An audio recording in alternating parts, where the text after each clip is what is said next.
మీ కాళ్ళు కడిగి ఆ నీళ్లు నెత్తిన చదువుతుంటే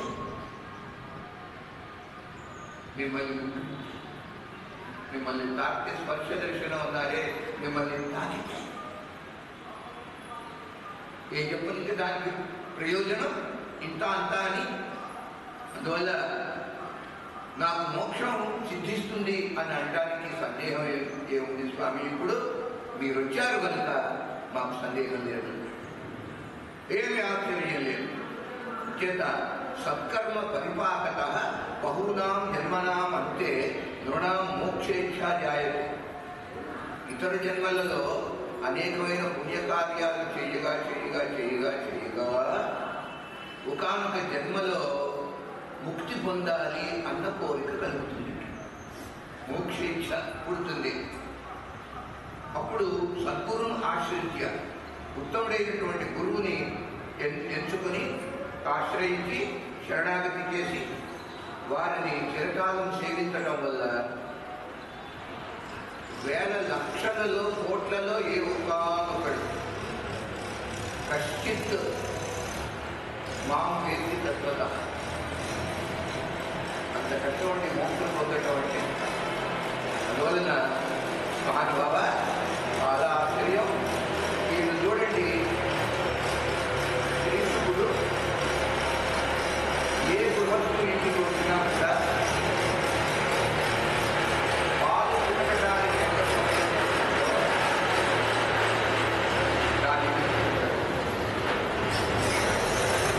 పాలు పితకడానికి ఎంత సమయం? కొంచెం వాల్యూమ్ పెంచగలరా? చెప్పిన వాటికి వాల్యూమ్ పెంచు.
భక్తవత్సల భగవానికి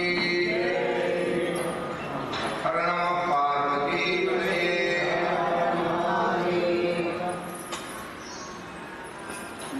శుకుదేవుడు ఏ గృహస్థు ఇంటికి వచ్చినా కూడా గోదోహన కాలం అంటారు. గోదోహన కాలం అంటే ఆవు పాలు పిండటానికి ఎవరికైనా ఎంత సమయం ఉంటుందో 10 నిమిషాలు పావు గంట, అంతటి మించి ఎక్కడా ఉండడం. వెంటనే బయలుదేరి వెళ్ళిపోతారు. గోదోహన కాలం అంటారు. కనుక ప్రతీక్షతే తదపిన భిక్షార్థం. ఈ గోదోహన కాలాన్ని మించి ఉండకుండా ఉండటం ఒకటి, దేనికోసమని? గృహస్థు ఇంటికి వచ్చారనుకోండి శుభయోగి, లోకం అనుకుంటారు ఏదో భిక్ష కోసం వచ్చాడేమో అని అనుకుంటారేమో. భిక్ష కోసం ఆయన రాడు. తదపి నా భిక్షార్థం అన్నగానే ఉందండి. తదపి నా భిక్షార్థం, భిక్ష కోసం కాదటండి. తేషాం ఆశ్రమం గృహం తీర్చీకుర్వన్న, ఏ ఆశ్రమానికి వచ్చినా ఏ గృహానికి వచ్చినా ఆ గృహాన్ని పవిత్రం చేద్దామనే ఉద్దేశంతో మాత్రమే వస్తారు తప్ప వారి నుంచి ఏదో గ్రహించి తీసుకెళ్దామనే ఉద్దేశంతో మాత్రం వారు రారండి. తస్మాదేవం భూతో ఒకట ఇక ఆశ్చర్యం. వ్యాఖ్యానంలో అలా అంటున్నారు. ఇటువంటి మహానుభావుడు భాగవత పురాణానికి వక్తగా దొరకడం ఉన్నది ఏమి అదృష్టం అండి పరీక్ష మహారాజుకి. అలా నీ దర్శనము అత్యంత దుర్లభం. ఓ దయగల తండ్రి, మోక్ష మార్గాన్ని నాకు తెలియచెప్పవయ్యా. ముక్తి పొందే మార్గం.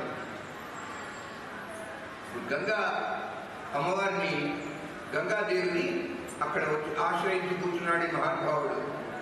ఎందుకు గంగని ఆశ్రయించారంటే గంగని ఇచ్చినటువంటి తీర్థము లోకల్లో మరొకటి లేదు కనుక. శుశ్రూషమాణ చరితాని విష్ణు. ఆ విధంగా ఏం చేయాలి, నేను చావుకు సిద్ధంగా ఉన్నవాడిని, ఏం చేయమంటారో చెప్పండి అని అర్చించాడు. పాదాలు పట్టుకున్నాడు శుభయోగీంద్రుడిని. వారు అనుగ్రహించి ఇక ఇప్పటి నుండి భాగవత అమృతాన్ని పరీక్షిత్తు చేత ఆయన తాగిస్తాడు. ఆ సందర్భంలో సూతుడు కూడా ఉన్నాడు అక్కడ. పరీక్షిత్ మహారాజుకి శుభయోగేంద్రులు భాగవతాన్ని ఉపదేశిస్తుంటే విన్నవారిలో సూతుడు కూడా ఉన్నాడు. ఎట్లా విన్నాడంటే ఈయన గారు రికార్డ్ అయిపోయిందట. ఆయనలో ఆ విన్నది రికార్డ్ అయిపోయింది. ఇప్పుడు ఆ రికార్డు నైమిషారణ్యంలో శౌనకాది మహర్షుల దగ్గర ఆయన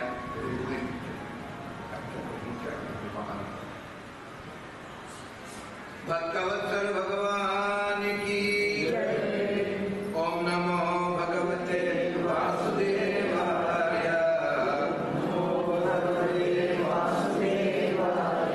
ఓం నమో భగవతే నారాయణాయ.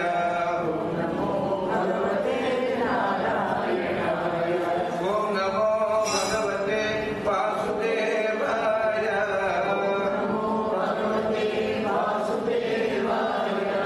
ఓం నమో భగవతే నారాయణాయ.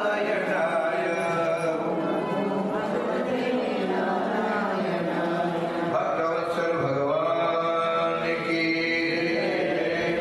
హర నమ పార్వతీపతయే. హర హర మహాదేవ. ద్వితీయ స్కంధం ప్రవేశిస్తున్నాం. ఈ ద్వితీయ స్కంధానికి లక్షణము సాధన. ఎంతవాడైనా సాధన చేస్తేనే సిద్ధి. సాధనాత్ సాధ్యతే సర్వం. సాధన చేసేవారికి అసాధ్యమైనది లేదు అన్నమాట. ఏమిటి సాధన? మొట్టమొదటే ప్రారంభ ఉపన్యాసం. శుభయోగేంద్రుడు ప్రవచనాన్ని ప్రారంభించారు. మొట్టమొదటి మాట ఏమన్నారు ఆయన అంటే వరీయాన ఏషతే కృష్ణ. అట్లా ప్రారంభం. పరీక్ష మహారాజా, తే ప్రశ్న, నువ్వు వేసిన ప్రశ్న ఉన్నదే అంటే చావటానికి సిద్ధంగా ఉన్నవాడు ఏం చేయాలి? ప్రియమాణ, ప్రియమాణుడు అంటే అబౌట్ టు డై.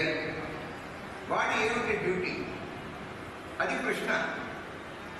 నీ ప్రశ్న చాలా గొప్పది అంటున్నాడు పరీక్ష మహారాజు. అలా ప్రారంభించాలి. ఆత్మవిత్ సమ్మత పుంసాం శ్రోతవ్యాదిశ్రియ పర. ఇప్పుడు అన్నారు పరీక్ష మహారాజా, జన్మించినందుకు ఫలము.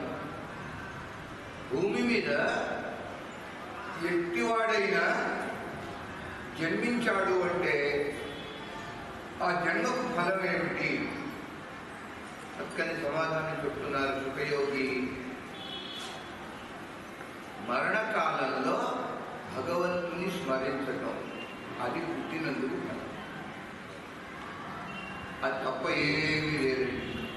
మిగతావన్నీ పిచ్చి పిచ్చి పిచ్చి ఫలాలు, మంచి రాలేదు, చెత్త, వ్యర్థం, ఫిటైల్ అంటారు ఆంగ్లంలో, వేస్ట్. పుట్టినందుకు ఫలం ఏమిటి? ఏం చెప్తున్నాడు ఇక్కడ సుఖయోగి? మొట్టమొదటి మాట అది భాగవతానికి. జన్మలాభ పరః పుంసాం అంతే నారాయణ స్మృతి. అందుకోసం పుట్టాము.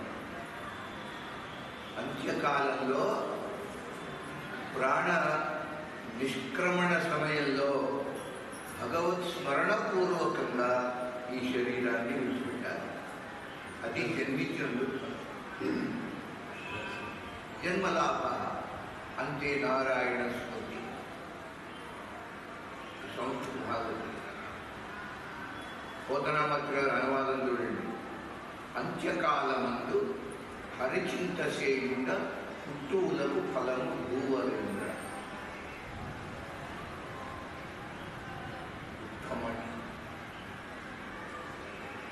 యజ్ఞం చేసినా, యాగం చేసినా, నోం చేసినా, వ్రతం చేసుకున్నా, జపం చేసినా, తపం చేసినా, దానం చేసినా, ధర్మం చేసినా, వీటికన్నిటికీ ఫలం అండి. ఆ క్షణంలో, ఏ క్షణంలో ప్రాణం వదులుతామో ఆ క్షణంలో మనసు పరమాత్మ లగ్నమై ఉండాలి. అది మనం పుట్టడానికి అది ఫలం.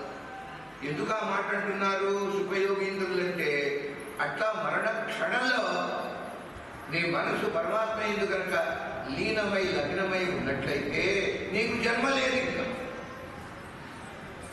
జన్మ రాహిత్యం. అదే కదా కోరుతున్నారు. భాగవత శ్రవణం చేయడం వల్ల కూడా అదే ఫలం. భగవత్ స్మరణ పూర్వకంగా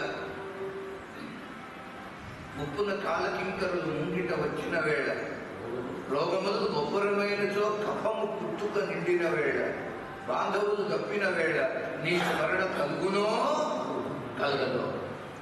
నాటికి ఇప్పుడే తప్పక చేతు నీ భజన దాశరథి.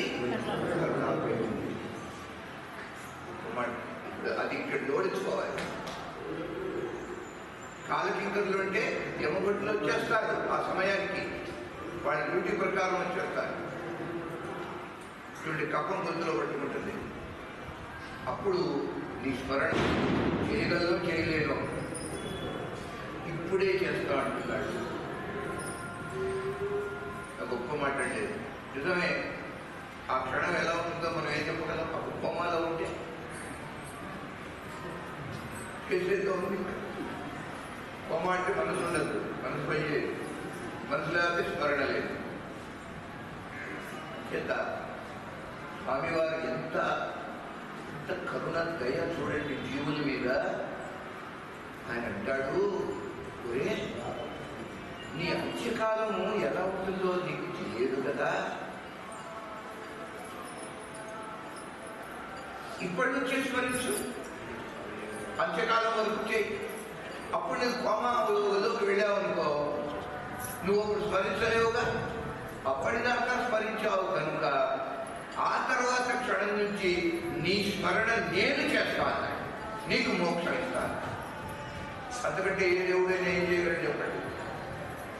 వరకు చేయి, తర్వాత నేను చూసు. కాష్ట లోష్ట సమహ. ఒక బండలాగా, ఒక దుంగ అంటే లాగ్ ఎలా దుంగలాగా, ఒక పెద్ద బండలాగా నువ్వు పడుకుంటే ఆ మరణకాలంలో నీ బదులు నేను స్మరిస్తాను. అప్పటిదాకా నువ్వు చాలా గొప్ప మాట పరమాత్మ చేత. కృష్ణత్వదీయ పద పంకజ పంజరాంతం అద్యైవ మే విశతు మానస రాజహంస ప్రాణ ప్రయాణ సమయే కఫవాత పిత్తై కంఠావరోధన విధౌ స్మరణం సుఖస్తే అంటాడు ఎవరు మహాభక్తుడు కుందమాలలో ఆడవారు ఆలవందారంటారు. తమిళియన్ ఆలవందారు శ్లోకం చాలా గొప్ప సంస్కృతంలో కానీ మంచి శ్లోకాలు. ఆ విధంగా మొట్టమొదటి మాట మహానుభావ ఓ పరీక్షతో తస్మాత్ ఆ అంత్యకాలం ఎప్పుడో తెలియదు కనుక ఇప్పటి నుంచి తస్మాత్ సర్వేషు కాలేషు మా మనుస్మర యుజ్య గీతావాక్యం అది పడిపోయింది వాసుదేవ. ఇప్పుడు చూడండి, పరీక్షిత్ మహారాజు శ్రద్ధగా వింటున్నాడు. ఆయనకి భయం. ఏమిటి భయము? మాకు వారం రోజులే ఆయుర్దాయం ఉన్నది కదా, ఈ వారంలో నేను ముక్తి పొందగలనా అన్నటువంటి శంక, సందేహం బాగా పీడిస్తున్నది మనసులో. అవి పీడిస్తుంటే అది గ్రహించారు సుఖయోగి. వెంటనే గుర్తించి, రాజా నువ్వు భయపడుతున్నావా? నాకు అలా అనిపిస్తున్నది. భయం ఎందుకయ్యా? మోక్షం పొందటానికి వారం రోజులు అక్కర్లేదు. అది అంత అవసరం లేదు, అంతకాలం క్షణం చాలదా? ఎలా నమ్మాలండి అంటే గీత చూడు, రెఫర్ గీత. ఏమన్నాడు గీతలో పరమాత్మ? క్షిప్రం భవతి ధర్మాత్మ. క్షిప్రం, క్షిప్రం అంటే వేగం. ఎస్. అయితే లలితలో ఈ క్షిప్ర శబ్దంతో ఒక నామం ఉన్నది. ముగ్ధా క్షిప్రప్రసాది. అమ్మవారు డిలే చేయదు. ఇప్పుడు కాదు, next week, next month, next year, next జన్మ. నో, క్షిప్ర. ఇక్కడ కూడా ముందు ఆ భయాన్ని పోగొట్టాడు పరీక్షిత్ మహారాజుకి. వారం రోజులు చాలా ఎక్కువయ్యా, అంతకాలం పట్టడం నువ్వు మోక్షం పొందడం. ఏమో స్వామి, మాకు అపనమ్మకంగా ఉంది. ఆ అపనమ్మకం పోగొట్టడానికి సుఖయోగి ఒక ఇతిహాసాన్ని చెప్పాడు. ఇతిహాసం అంటే అర్థం ఏంటి? ఎప్పుడో గతంలో జరిగిన చరిత్ర, హిస్టరీ. ఒకప్పుడు జరిగింది ఇలాగా. ఏమిటి మహానుభావ అంటే, అప్పుడు అంటున్నారు ఒక మహారాజు ఉండేవాడు. ఆయన పేరు ఖట్వాంగుడు. ఖట్వాంగ. ఆయన మహారాజు. చూడండి, పేరుని పెట్టి మనం ఆ ప్రభావాన్ని ఎస్టిమేషన్ చేయరాదు. ఆయన పేరు ఏమిటి అంటే ఖట్వాంగ్ అంటే శబ్దం. అది తెలిస్తే మనకు నవ్వు వస్తుంది. ఆ పేరు ఎట్లా పెట్టారు వాళ్ళ తల్లిదండ్రులు అని. ఖట్వాంగుడు అంటే మంచపు కోడు అని అర్థం. అయ్యా మంచపు కోడు గారు అని పిలవాలి. ఆయన ఏమని పిలవాలి? మంచపు కోడు గారు అని పిలవాలి. మంచము కోడు. ఖట్వము అంటే మంచం. చాలా ఆశ్చర్యం. సంస్కృతంలో ఖట్వమే ఇంగ్లీష్లో కాట్ అయింది. సిఓటి కాట్. T cot.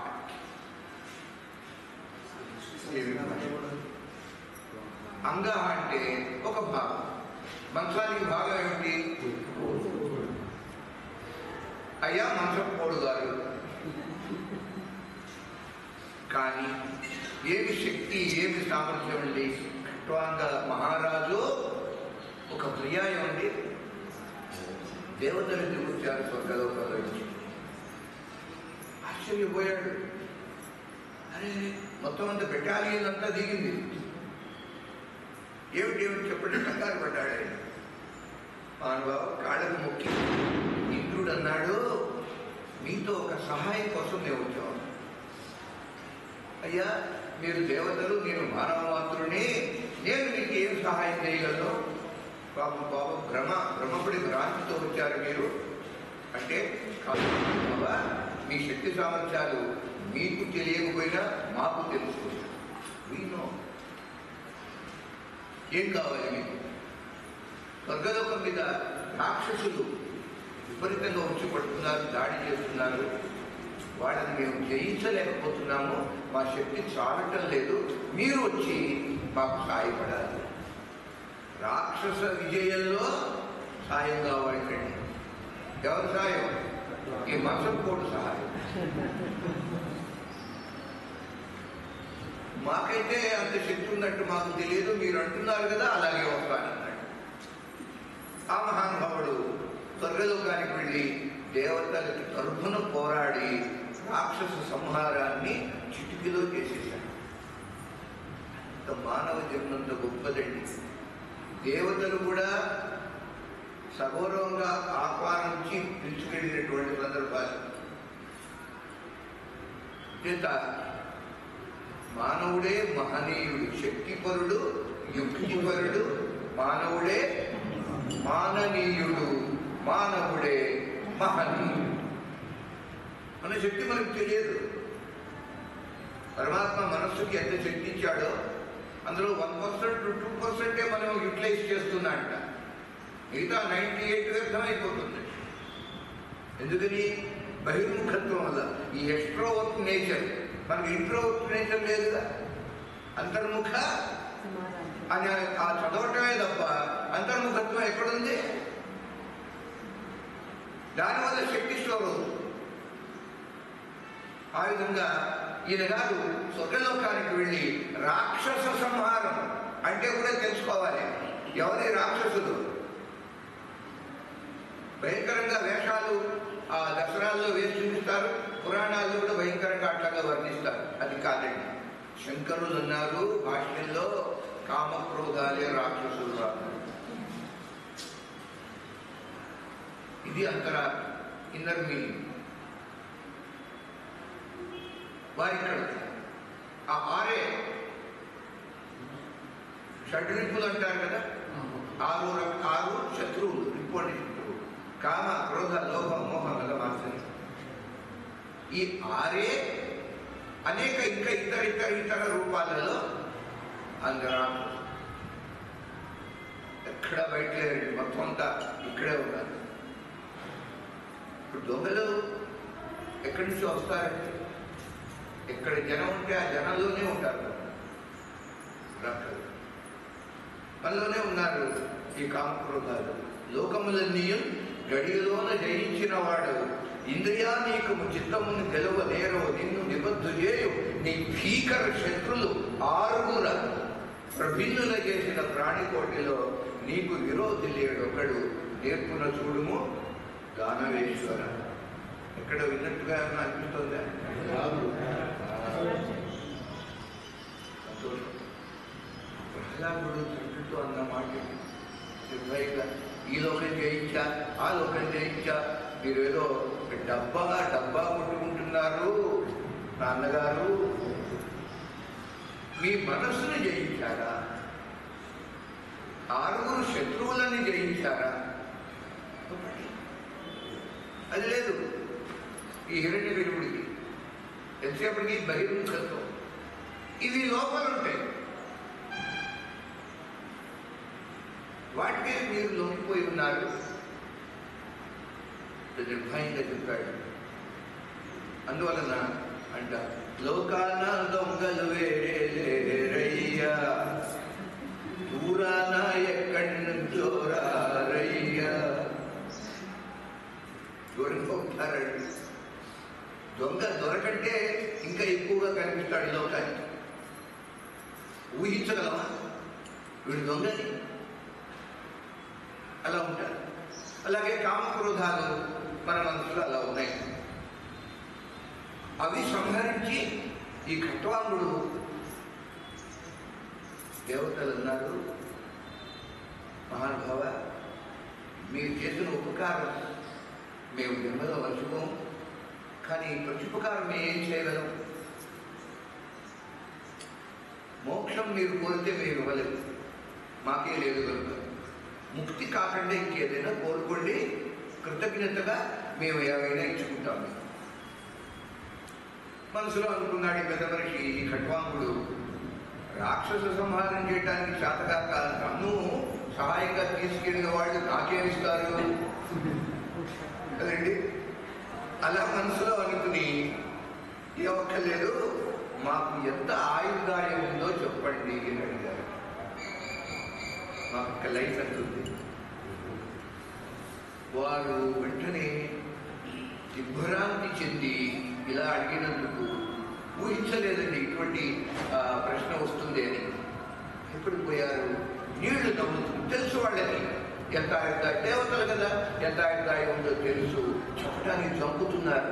అయ్యా మీరు జంకమాకండి, చెప్పండి ఉన్నది ఉన్నట్టుగా. వాళ్ళు అన్నారు 48 నిమిషాలు మాత్రం మీకు ఆయుర్దాయం. ముహూర్త కాలం, ముహూర్తం అంటే ఎంత? 48 మినిట్స్ అంటే 2 గడియలు. గడియ 24 నిమిషాలు. ఈ ఘటిక అంటారు సంస్కృతంలో. అంతే మీకు ఆయుర్దాయం ఉంది. వెంటనే ఏం చేశారు? అక్కడ లేడు ఇంకా. భూమి మీద ఠపీమని భూమి మీద వచ్చి పడ్డాడు. పరీక్షిత్ వెంటనే ప్రశ్న వేశాడు. గురుదేవా 48 నిమిషాలు ఆయుర్దాయం అంటున్నారు కదా, స్వర్గలోకంలో ఏంటి భూలోకం మీదకి వచ్చి పట్టానికి కూడా కొన్ని నిమిషాల సమయం వ్యర్థమైపోతుంది కదా, అట్లా ఎందుకు వచ్చాడు? అక్కడే ఉంది, ఆ 48 నిమిషాలు సార్థకపరచుకోవచ్చు కదా అన్నాడు. మనకి ఇలాంటి డౌట్లు రావు. మన తరఫున ఆయన సందేహాలు వేసి మనకి ఆ విజ్ఞానం కలిగిస్తూ ఉంటాడు పరీక్ష మహారాజు. ప్రశ్న వేసేప్పటికీ శ్రీశుకుల వారు అన్నారు, అయ్యా స్వర్గం కదా అని, అది రజోగుణ ప్రధానం. రజోగుణ ప్రధానమైనటువంటి స్వర్గంలో కర్మకాండకి అవకాశం లేదు. స్వర్గంలో ఇక్కడ కర్మకాండ చేసుకుని అక్కడికి వెళ్ళి అనుభవించాలి భోగం. అది భోగ భూమి, కర్మభూమి కాదు. ఇది కర్మభూమి, భూలోకం. అంచేత అక్కడ ఏం లాభం లేదు. సమయం పోతే పోయింది. కొన్ని నిమిషాలు షాపింగ్ భూమి మీద వచ్చి పడ్డాడు. ఓహో అలాగా స్వామి, అని ఏం చేశారు చెప్పండి. ఉబ్బిపోతుంది కడుపు పరీక్ష మహారాజుకి.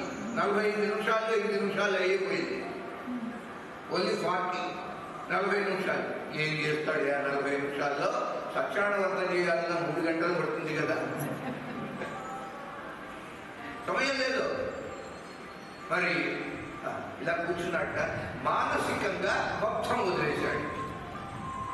కట్వాంగ మహారాజు పర్వతాల వంటి ఏనుగులు ఉన్నాయి ఆయన దగ్గర, గుర్రాలు ఉన్నాయి, సుందరాంగులైన రాణులు, ఎంతమందో క్షత్రియులు కదా, రాణులు ఉన్నారు, హితులు ఉన్నారు, సన్నిహితులు ఉన్నారు, పండితులు ఉన్నారు. ప్రగాఢమైన వైరాగ్యంతో ఈ భోగాలు, భాగ్యాలు, రాజ్యం, అధికారం మొత్తం అంతా మానసికంగా వదిలేశాడు.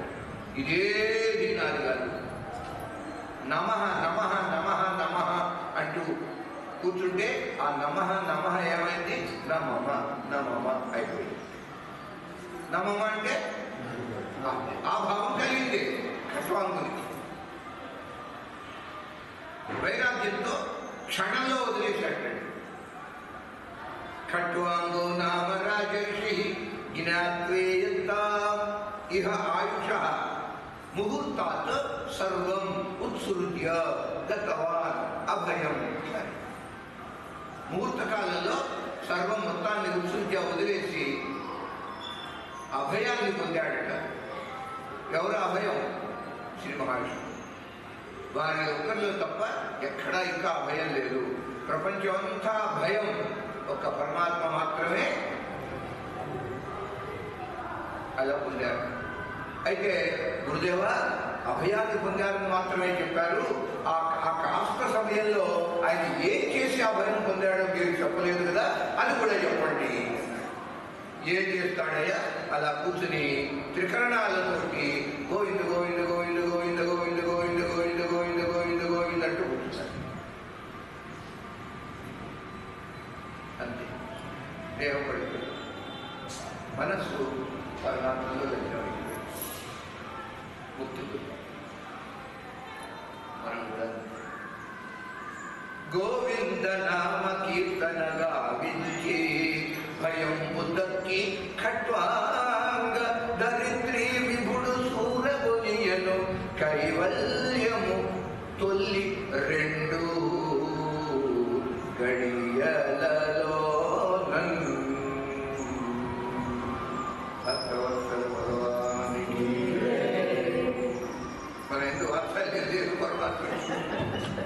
భక్తవత్సల భగవానికి ఈ పూట కానివ్వండి. కానీ అది అవసరం అండి. మాకు తెలియకుండా టోన్ పెరుగుతుంది. అందరికి అంచేత ఇక్కడ అధికారి శిష్య ఇందులో ఉన్న స్వారస్యం గ్రహించాలి. అంతరార్థం అధికారి శిష్య, శిష్యుడు క్వాలిఫై అయి కూర్చున్నాడు, గురువు గారు కూడా అంతకంటే గొప్ప క్వాలిఫైడ్. కనుక ఇద్దరు, అక్కడ శుకుడు, ఇక్కడ పరీక్ష మహారాజు, వీరు ఎటువంటి వారంటే మంచి ఉదాహరణ వ్యాఖ్యానంలో అన్నారు. స్వాతి కార్తీ అని సంవత్సరానికి 14 రోజులు సుమారుగా 27 నక్షత్రాలు కదండి, 27 కార్తీలు ఉన్నాయి. కానీ మనకు ఒకే ఒక కార్తీ తెలుసు, రోహిణి కార్తీ. మిగతా కార్తీలు అసలు అనుకో, అవి బాగా మంట పుడుతుంది కదా. కానీ ప్రతి కార్తీకి, ప్రతి నక్షత్రానికి ఒక కార్తీ ఉంటుంది. 27 into 14 అలా ఎంత వేస్తే సుమారుగా 360 days అలా వస్తాయి. కానీ ఈ స్వాతి కార్తీకి ఒక ప్రత్యేకత ఉంది. ఏమిటది? అది తెలిస్తే ఈ ఘట్టం బాగా అర్థమవుతుంది. స్వాతి కార్తీ గొప్పతనము, సముద్రంలో ముత్యపు చిప్పలు ఉంటాయి, పెళ్లి షెల్స్ అంటారు. ఆ ముత్యపు చిప్పలు మూతపడి ఉంటాయి, అడుగున వేచి చూస్తూ ఉంటాయి, ప్రతీక్ష చేస్తూ. ఎవరి కోసం? ఈ స్వాతి కార్తీ. మొదటి రోజు రాగానే స్వాతి కార్తీలో వర్షం పడితే ఆ వర్షపు బిందువులో ఒక అమోఘమైన శక్తి,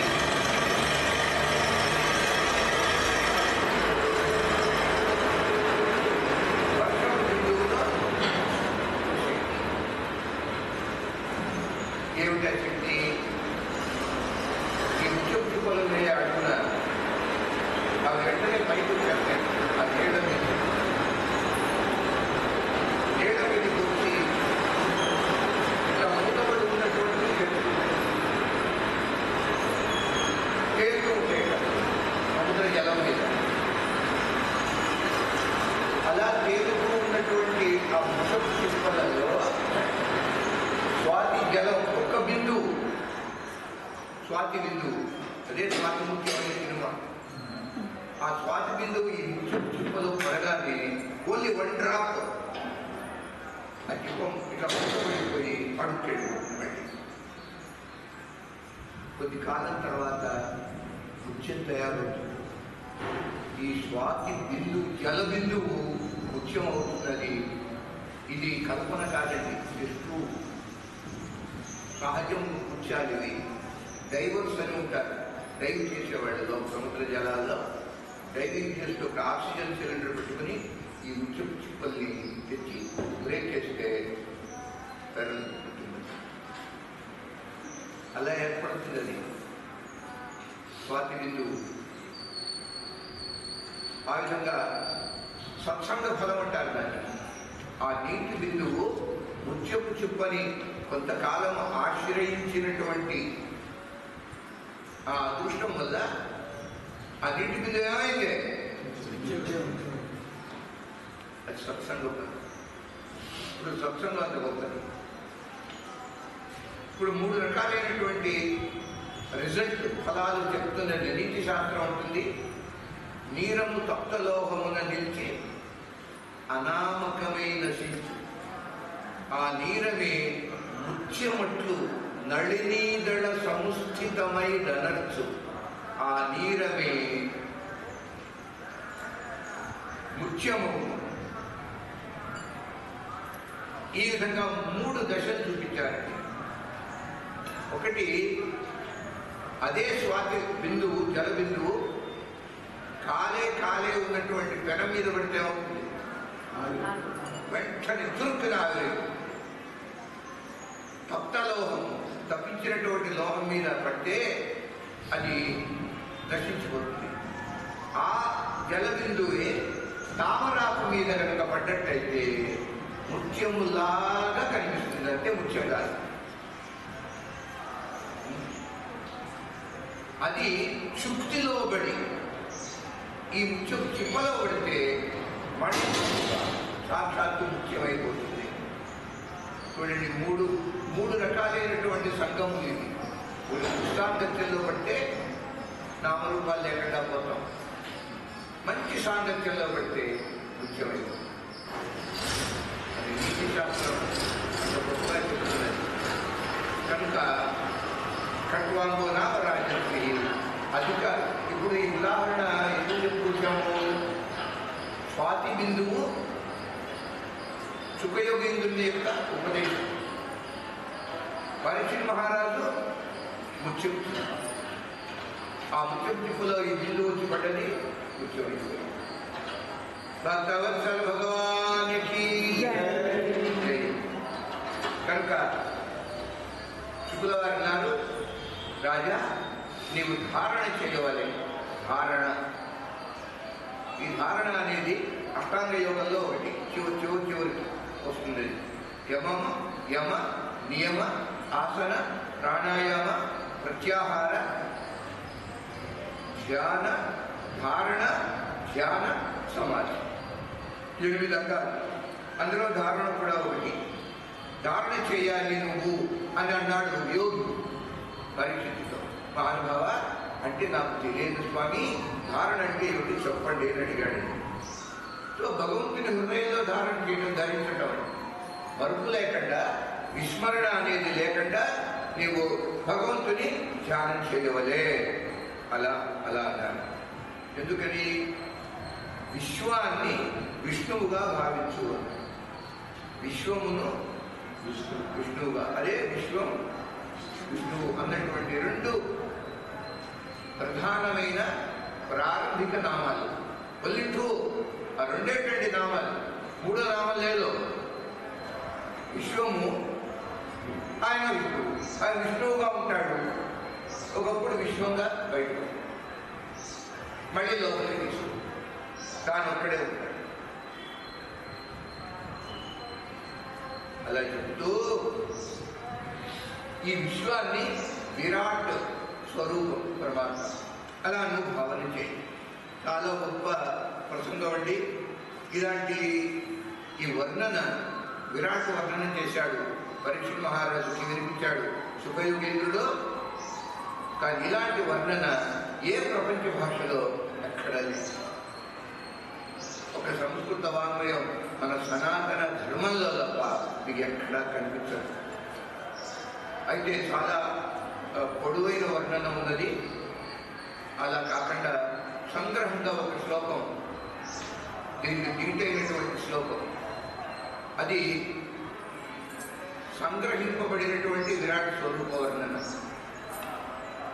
మీకు బాగా పరిచయం ఉన్నటువంటి శ్లోకం, దాన్ని కొంచెం భావం చెప్పుకుని ముందుకు వెళ్ళిపోతాం. భూపాదో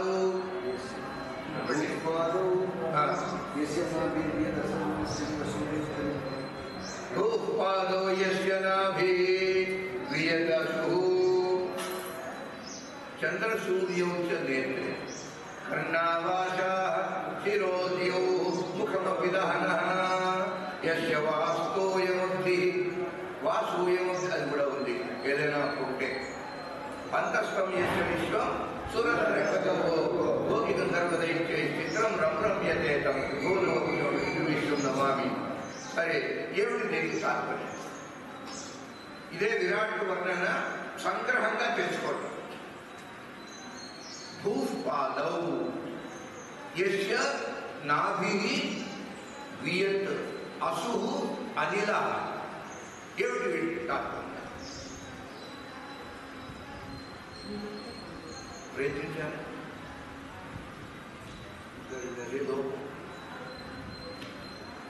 స్తోత్రం చదవటం కాదండి, అర్థం తెలియాలి. కనీసం ఇప్పటి నుంచైనా సరే, గతం ఇప్పుడు అర్థం తెలియనటువంటి చదువు వ్యర్థమే కాదు. ఆ మాట ఉంటుంది, అంత కాదండి. ఇప్పుడు అగ్ని గుండం ఉన్నది,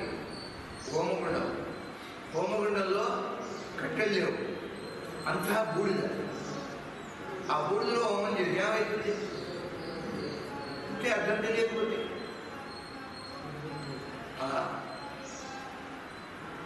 భూపాదౌ విరాట్ స్వరూపంలో ఏ పరమాత్మకి పాదములు భూమి,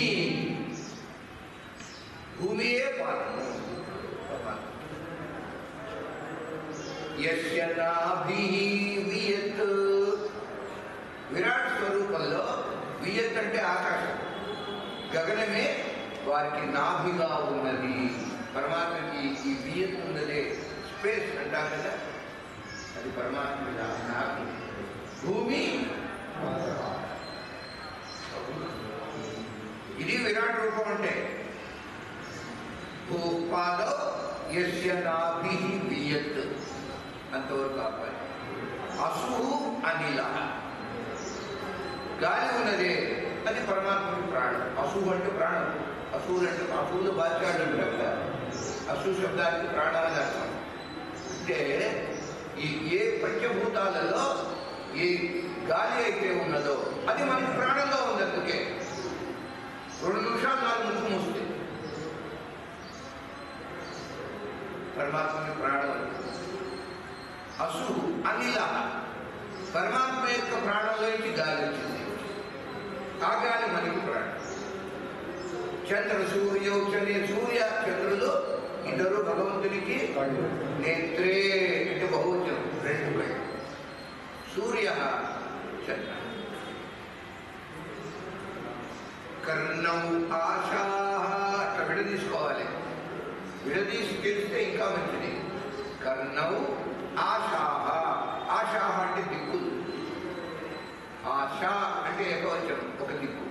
ఆశా అంటే దిక్కులు, దిక్కులే పరమాత్మకి కర్ణం. కర్ణ సంధి అనమాట.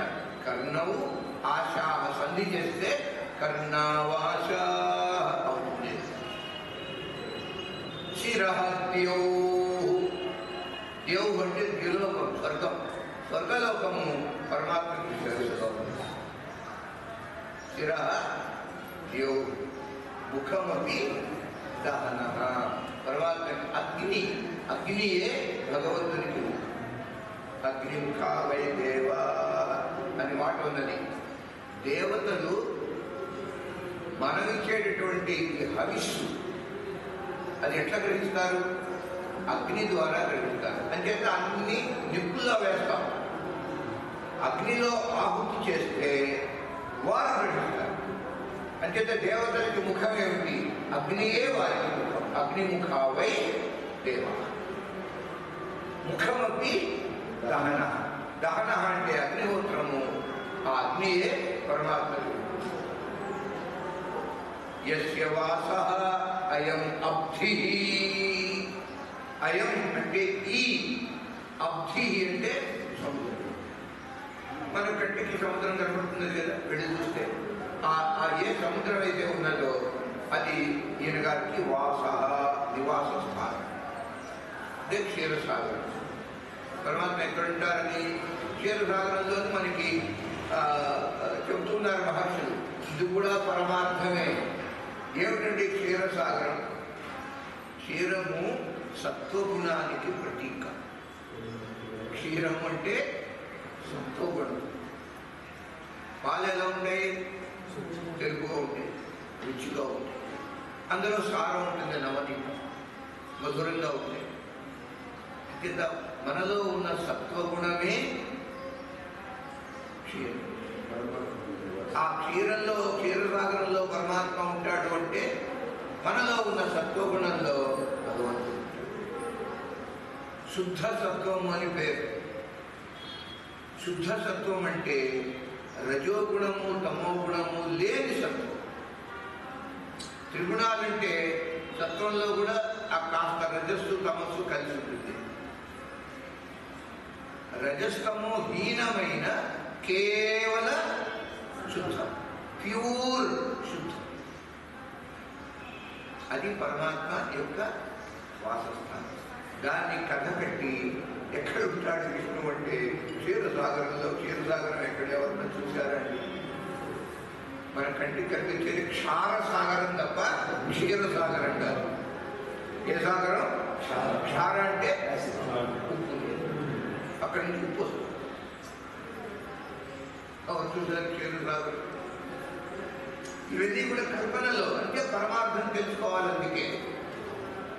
లక్ష్మీం క్షీర సముద్రరాజతనయా శ్రీరంగధామేశ్వరి దాసీభూత సమస్త దేవ వనితాం లోకైక దీపాంకురా శ్రీమన్మంద కటాక్ష లబ్ధ విభవ బ్రహ్మేంద్ర గంగాధర త్వా త్రైలోక్య కుటుంబిని సరసియా వందే.